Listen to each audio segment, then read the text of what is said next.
hope I didn't forget anybody because now we get ready to bring up the best and the last, even though it's hard for us to get here. We're here, but our dear friend, both of Greg and I. But I think before I introduce her, I want to introduce you to who really keeps the gallery going. And that would be Gregory Stafford here. And he'll tell everyone, because as you might know, Greg is a longtime journalist and writer, and he would like to get back to that. Sometime soon, and he will tell everyone, oh, I just do this for Cynthia. And so my goal is, and I hope between Meridia and us and some of the other ones, that he can get back to writing because he is a very dynamic journalist and has been a voice for not only Milwaukee, but I think for the nation, and especially the turmoil that's going on now. And so you often see him sitting behind his desk, but I just want to tell you, he was a hellraiser at Marquette, where he was an alumni. And so if you go to their website right now, you see he was the one leading all those protests and going to jail. So ladies and gentlemen, my much better half, because he'll tell you I ain't so good sometimes. Gregory Stafford, you want to say anything?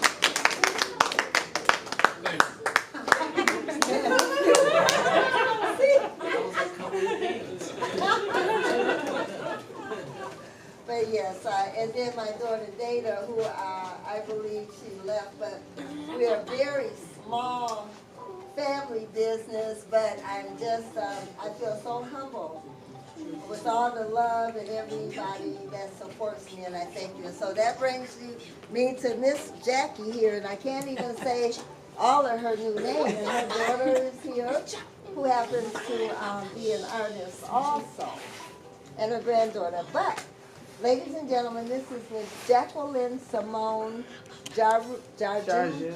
Okay. Who is a Jill of many things. You always hear about the Jack of many things, Jack of all trades, but that would be Jackie here. But she's the Jill. She's a published journalist. She's traveled around and she's done a lot of things, but I'm going to let her tell you the depth of her knowledge and what she does. And currently, she's been living in Springfield working on her MBA. And during her studies, she has traveled to the Gambia. And so now her latest venture is photography, although she's been doing it for a while. But she does performance, writing, and everything, including drive me crazy. My friend Jackie.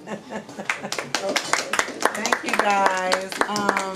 It's really great. I walked around and kind of met a lot of you and known a lot of you for a while, including my daughter and Ronaldo. Just a little bit background of me. As a young girl, I participated in the Inner City Arts Council. That's where I met Ronaldo Hernandez. If you go on 6th and North Avenue, you see that wonderful hip-hop artist. Some of everything on there now, right? A mural, it was like actually there like forever. But I grew up around that mural. I grew up around art all my life. Actually went to Bayview High School. First I was at Lincoln High School, and that's when I did a lot of stuff there, Lincoln Junior Senior High School, and then was shut down because of integration. And ended up going over to Bayview High School with my then principal, Miss Sarah Scott, who ended up dying in my junior year. But there she really encouraged all her students, but having her there in my formative years, when you're that ugly ducking, kind of awkward, I was not good in anything like cheerleading or gym or anything like that. So being in a black high school, black Puerto Rican, if you're not good with that, you're not really cute, like you're not really in. So I ended up playing the violin, doing forensics, and doing my art. And that was kind of geeky then. so when I went over to Bayview, I just kind of emerged a little bit more. I guess I wanted to represent who we really were. We wasn't under or less than or miseducated under everything, you know. We weren't that. So I got into the orchestra, I got into plays, I found out I could dance, and continued my art. And then I got more into theater, and that became what I was known for around Milwaukee. And when I ended up going to Marquette University at the time, I was full scholarship. I was in a communications major, but I spent most of my time in the theater department, which was really small then. So I think what anything I do kind of expresses, always trying to show the integrity and the beauty in our experience, and defying what the norms are saying about us, and really showing your true inner self, because I felt that was my struggle here in Milwaukee, growing up, trying to be educated as well as express myself as an artist. I left the full scholarship at Marquette University in around 1990 something. Because at the time, Marquette University really didn't have a lot of venues for art. So, and everybody knows how expensive Marquette University is, and I felt, well, anything I needed to learn and do and explore should have been there. But I found myself going outside, helping to create black theater, doing art. I did a play in the 90s that kind of shook people up about a young girl being killed in the community. And I was in it. Yeah, and I did a lot of stuff that it was really hard to do because we weren't looked at the time as being professional enough, knowledgeable enough, or ready enough to do those things. So I left that full scholarship and went to Chicago. I went to Columbia College Chicago. And I majored at the time in arts administration. And this was like 1990. A lot of people thought I was stupid, but that was the best move I ever made, because it opened me up to not only some great artists that were young people who was just out there doing it, but also to the professional side. I had to come back. I had a little package, and I came back, and I got a job at the Milwaukee Repertory Theater, and I was the only black in administration then. And at the same time, being who I am, trying to defy everything, it was some things that I did that a lot of people had not experienced at the time. So that's been my MO. I ended up graduating. I went back to Columbia College after my daughter was grown, had her kids, and I finished my bachelor's degree, and it took a long time. And I ended up going into radio. Public radio is my heart. I wanted to get more into the issues. Here I was garnered, like Greg was one of my mentors, one of the people I admired. I was at the Milwaukee Courier starting out, and I ended up doing arts and entertainment, had my own column. I even made my own 2-page broadsheet, which is in the middle of the paper, and talked about arts and entertainment and culture, but basically what are the themes underlying any type of artistic expression. And I became kind of known for that. And sometimes we'll say, what do you get out of it? But not really break it apart and say, this is something that speaks to me, and why does it speak to me? But I wanted to get a little further with that and want to deal with politics. I ended up getting a scholarship at the University of Illinois Springfield in public affairs reporting, and because of health issues, it's taken me a little bit longer. But I also turned that into lemonade. I had to make up some credits when I was sick, and I said, hey, why not go study abroad? I always wanted to go to Africa, ended up going to the Gambia. But I wanted to study something that was also prevalent here in America. So in my research to find some kind of issue of public concern, I found infant and maternal mortality rates. And what was interesting was Milwaukee had the third highest at the time, this is 2016, of deaths of infants and mothers up to age 5, from birth to age 5. that was shocking to me. So I wanted to explore how can nutrition help, because my granddaughter here had a lot of allergies, and I had to like make food that she could eat that wouldn't make her be laughed at school. So I had to modify stuff. And so I said, well, maybe proper eating will help. And so the Gambia was listed as a food insecure country, high infant and maternal mortality rate. What I expected, I was prepared. No food, no access to food, nothing like that, can't afford the food. I got there in May of 2016 during the dry season, full of mangoes, moringa, cashew nuts, oysters, prawns, just everything. And the people grew their own food. Not only did they grow their own food, very industrious, own their own land, have their own system. Community system, political system, also building your own houses, your own schools, latrines, everything. And so to me, that was gold, that was wealth. But as I was influenced and you are influenced, the illusion of what really is wealth was being perpetrated upon them. Saying that, oh, you have to have this cell phone, you have to have cable TV, satellite, you have to, you know, look this way. You know, if you're out there working, the mother stopped breastfeeding.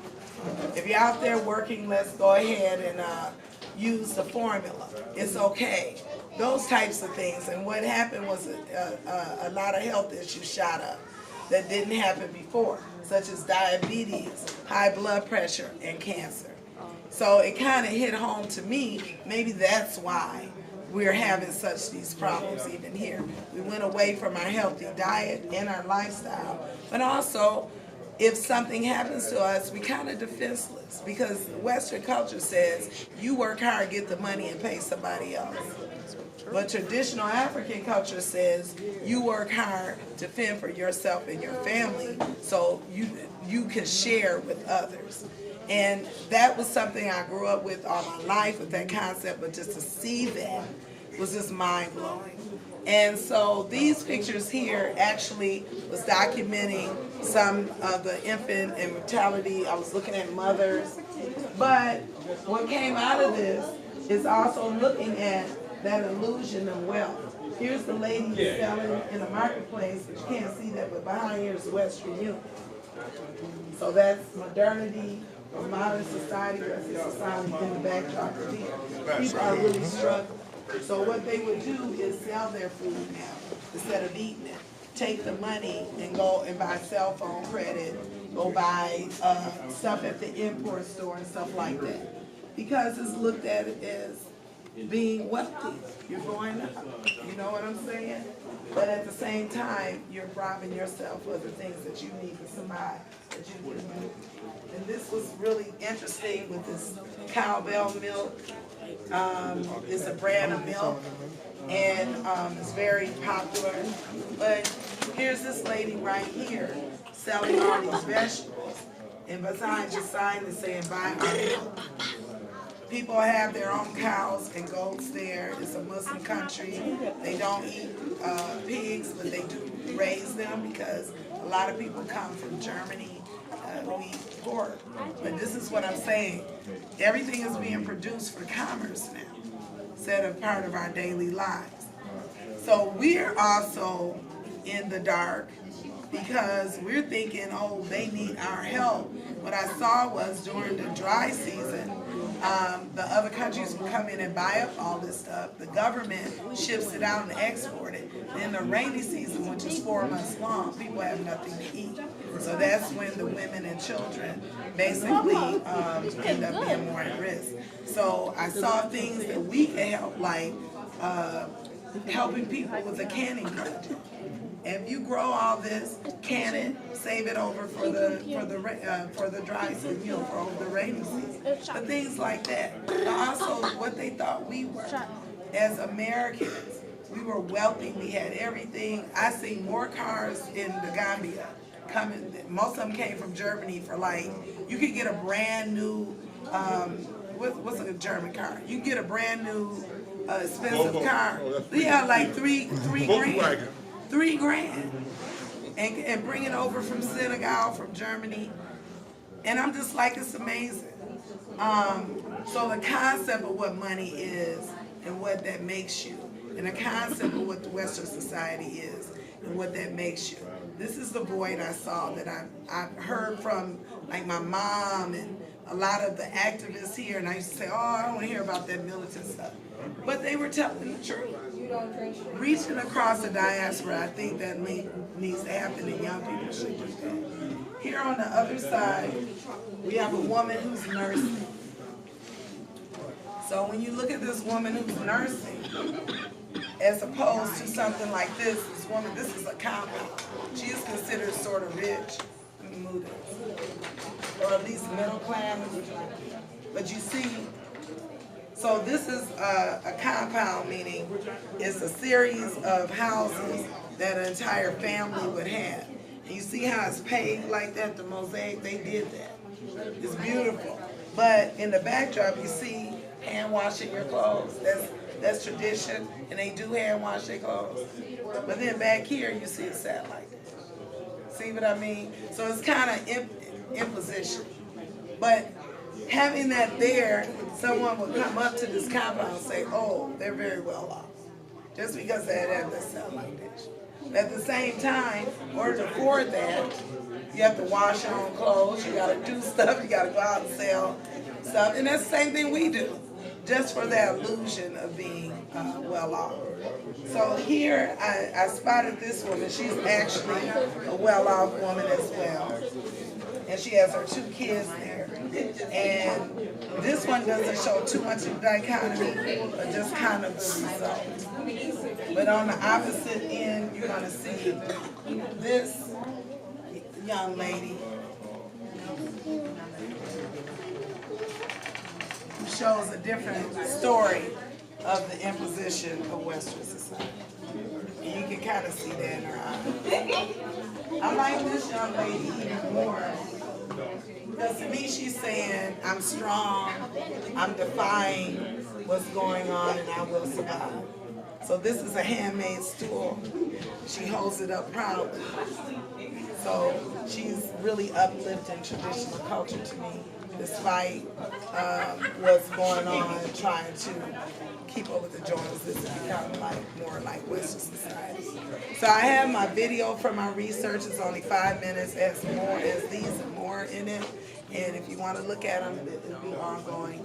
And thank you very much.